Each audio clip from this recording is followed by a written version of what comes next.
Hi everyone, welcome to The Ordinary Professor. My name is Dr. Courtney Pegram and welcome to my space. And I'm laughing because my space has become very disorganized and chaotic because we're at the end of the semester. I'm at the end of finals, grading, and there's a lot going on. So I wanted to do a quick tutorial, kind of tips and tricks for the ABCs social skills, but I also am extremely tired.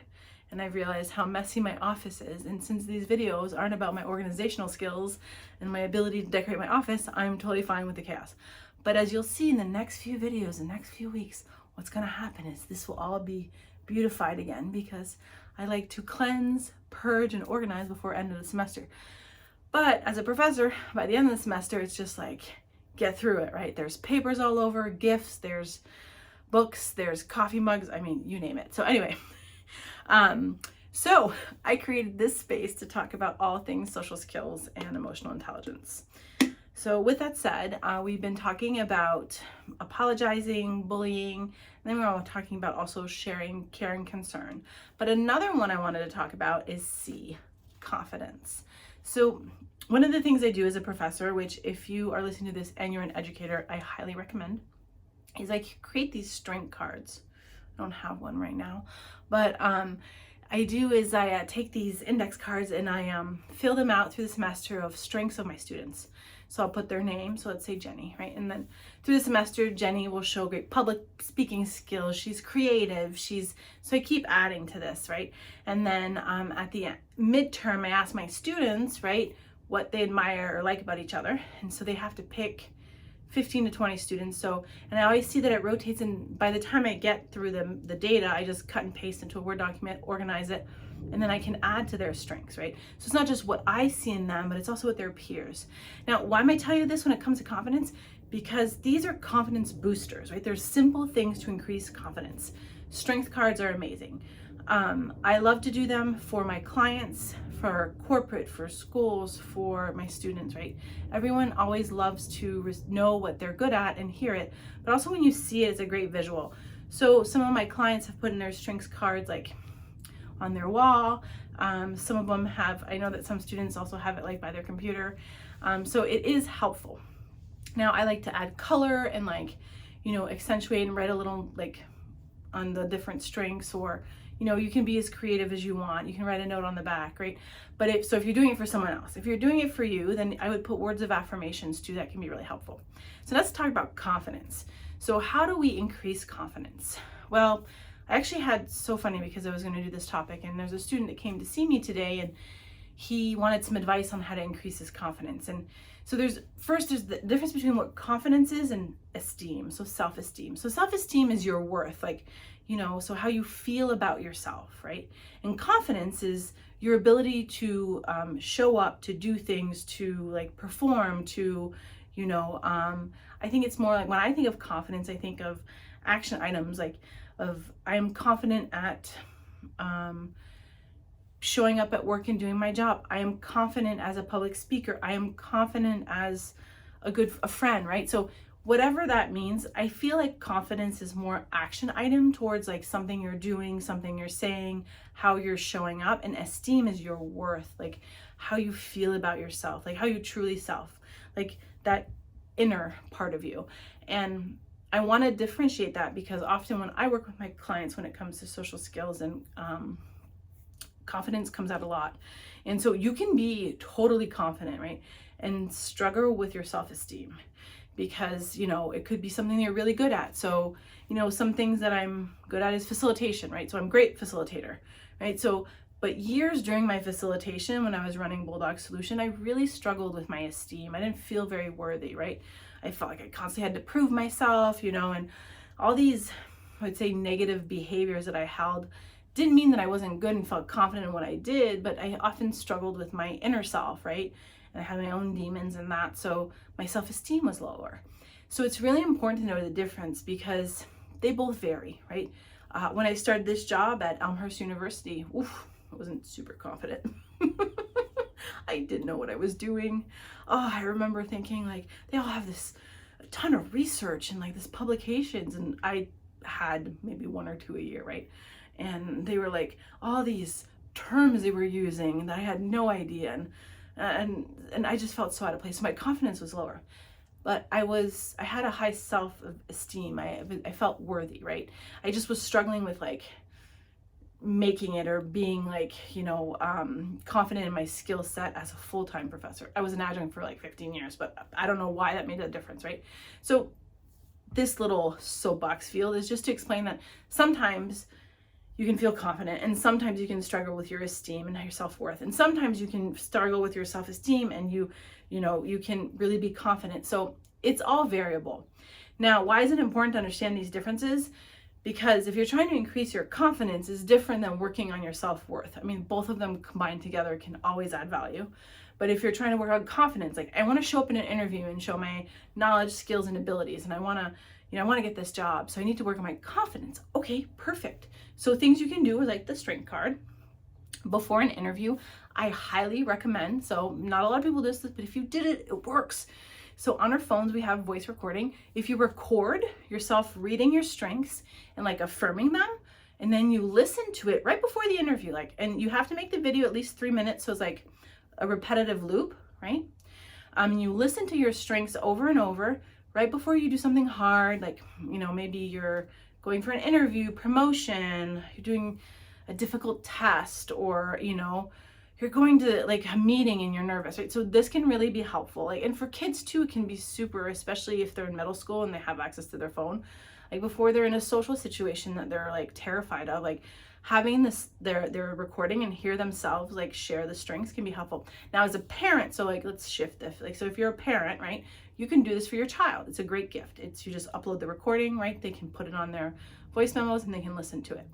Now it has to be at least 3 minutes and it has to loop, right? Being that, there's some repetition in what you're sharing, so then there's like a flow to it.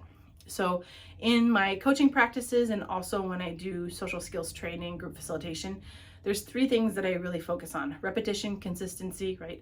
And then structure. So you want your video or your recording to be very structured, where there's like a flow to it, right? Then also you have to be a little repetitive on the things you're saying so that it kind of your brain registers. And it has to be consistent, the message. So it always has to be positive. There can't be any room for negativity or doubt.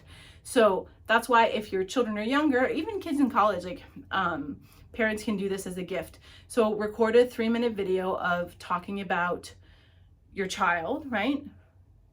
And identifying their strengths. Now here's where I like to make it a little different. If you are the person, you have to talk to yourself as though, so like you can be like, my name is Courtney Pegram, and I am amazing. I am powerful. I am energetic. I am passionate.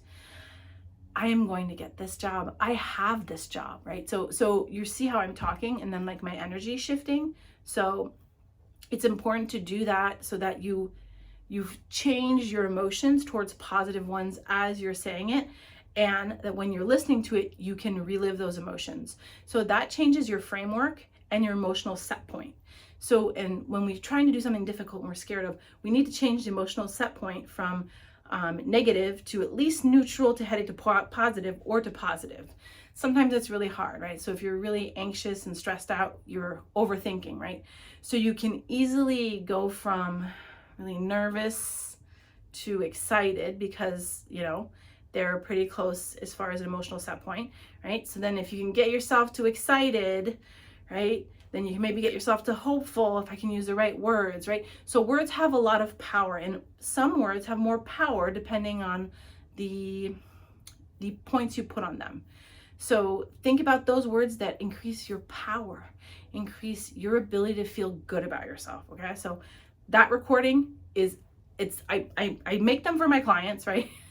And then I also have them make them, so when they're not just listening to my voice, but they also can hear it from them, right? And so having on a repetitive loop is really important. That helps increase confidence. Just really need a sip of coffee because I'm having a day, right? It's been a long day. Okay, so next, to increase confidence. So there's other ways. So I've talked about this before, but I'm going to kind of go through some tips and tricks that I use. And I use them. I didn't create them. So the recording I did, that was me. But the next one is from Amy Cuddy. So she developed these power poses. I used to train on those in middle school and high school. Oh, the kids laughed on us. They thought we were ridiculous. However, I would see them back when I would go back into our programs, and they would use the power poses. Now, these power poses can be helpful for increasing confidence, for before you're doing something really difficult, to kind of get you in the right framework. And they can also help you like shift your energy, right? Shift your mood. So there's a whole research behind that. So basically what's happening is you're standing in a certain pose, so let's just say like this, right? For a certain amount of time, right? And your body's telling you, yeah, you got this, right? You can do this, right? And then so when you start to feel it, then you can act on it. So there's also, I think the second power pose is this one, which is really strange. So my kids like this one in middle school. Like I would watch them just do that to me all the time. Be like, yeah, here I am. But you know, even in mocking it, it would actually change their mood and their overall feel. So it worked. And then the third one is victory. So there's this one, and then this one, which is very strange to do if you're in a social setting, right? Or people around, but you know, you can always go like in your office, right? Or if in your car, be like, yes, I got this, I got this, I got this. Yes, right? This one though is just really fun just to do sometimes. I would just challenge you, like, what are you doing? I'm getting ready for a meeting. Yeah, that's what I'm doing. Okay, but in all seriousness, so the hands on the hips, I feel is the most comfortable, and I use these stances a lot. So this one, especially if I'm working with a difficult group, right? If I'm in a situation of conflict and I need to stay emotionally regulated and calm but confident, I'll put my hands on my hips, okay? And so what it's telling me, my brain's like, I got this, you know, wait till I got this. So find your move, right? So those are the 3 moves that came from Amy Cuddy. But, you know, when I was running my company, Bulldog Solution, and we did anti-bullying, anti-violence work, we practiced this for our students, but we came up with other ones, right? So we came up with, I have to remember because it's been a little while. So we came up with, I think was like, because my kids like to go like, yeah, yeah. Or they would like, is it the dab? I don't even know. I shouldn't even be talking about this because I don't even know the terminologies. I think it's the dab or the jab. Anyway, so I think you get my flow. Just find your pose, like find your power, right? So the idea is confidence is exuding your power, right? And so however you can build that is important. So it could be the recordings. Now next, there's another thing. You can always do the mirror exercise, which I'm sure you've heard before, where you look yourself in the mirror and you talk about your strengths, or you talk about why you're good, like going close and be like, I am worthy, I am loved, right? That can be great, but it can be also triggering depending on like if you have the right resources, if you're in therapy, like if you have any like trauma. It could be like personal trauma, workplace trauma. It could be like generational trauma, and looking yourself in the mirror could be triggering, right? So we don't want to do that if that's like not when you're ready, but what are some things you can do to kind of just get you that little boost, right? So you could, just while you're doing things that are mundane, right? Things that every day, like, you know, brushing your teeth, you can start reciting like some of the things you're good at, right? So I'm a great professor, I'm a great teacher, right? You know, and like, so when your thoughts, when you have things that you're like automatic, going into those moments to recite your strengths can really help you. Now, another tip is coming up with 3 words like that really brand you and identify you. So for me, like I'm a coach, consultant, educator. So that is what I do. It's what I'm really good at. It's 100%. So for me, education means like facilitation, being a professor, being a teacher, right? So a coach, I do executive coaching. Like when I do coaching, I train coaches how to be more skilled and like, so from the baseline taken to the next level. I do that, right? And then I coach on like remediation practices for sexual and workplace harassment because of my background, right? So coach is really to my core, right? So I've been executive coaching for years, and I don't really talk about it, but it's part of who I am and what I do, you know? So that's how I know, like, I really focus on emotional intelligence and social skills, and that's what I coach on, right? So then I'm a consultant. So what I do is like I run programs. I like, you know, I consult on like, you know, recommendations or best practices when it comes to social skills, emotional intelligence, like anti-bullying, anti-violence, like all. So you see there's like this bubble, right?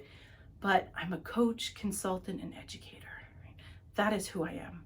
So that's where my confidence lies. And when I say that, I feel it. I know that's who I am. So you need to know who you are to be able to increase your confidence. So really identifying your purpose, your why, what drives you, like those can be like great things to kind of help you boost and feel a little better about yourself. Now, another tool, so if we're talking more about middle school and high school, is like what they identify. What are their I am statements? Like, are they athletes? Are they really good at math? Like, right? So identifying their strengths, right? And then you as a parent, like reciting their strengths as much as you can. It is never, you're never,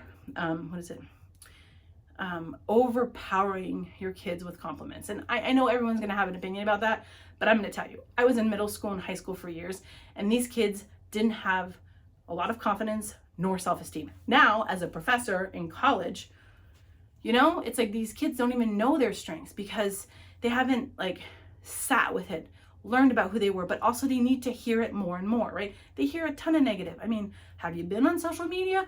It's really hard that often like people just tear each other down. There's like trolls, and so we need more positivity. So as parents, as supporters, as educators, sharing people's strengths is never a bad thing, okay? And everyone has their different opinion about this, but working in social esteem groups with, I would say, women, females, people that identify as female, like, so, right, I often like worked in those self-esteem groups, and so they feel a lot of tension and like gravity towards like, you know, beauty and like feeling pretty, feeling beautiful, right? And so regardless of how you feel about that, in middle school and high school, it's still really important. So if you can tell your child that they are beautiful, that they have like these things that make them special, right? It can be really helpful because you can find beauty in anyone and in anything.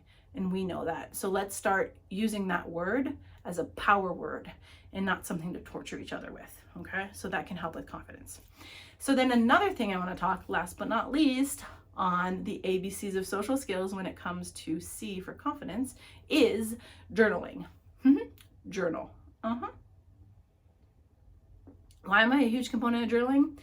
Because it can help you process your thoughts and really identify what's going on, and then learn and about yourself, about who you are, about what you're good at, right? So, and there's all these types of journals, right? So I love freestyle journaling. So you can do it 10 minutes in the morning and just like get all your ideas out. But what happens is all I'm an overthinker. So all these thoughts are then on paper, right? And then I can look at them and be like, okay, so this is fake news. And then this is never going to happen, right? And so actually when I just sit there, I can be like, I am confident in what is reality and what is fictional in my mind. So journaling is a great tool. And then I'm going to add in a bonus extra, meditation, okay? Helps with confidence. How? Because it gets you focused, it gets you zoned in, right? And it really helps to get you grounded. When we are grounded, we can make regulated choices, we can be present, we can be confident, right? So those are some simple tricks.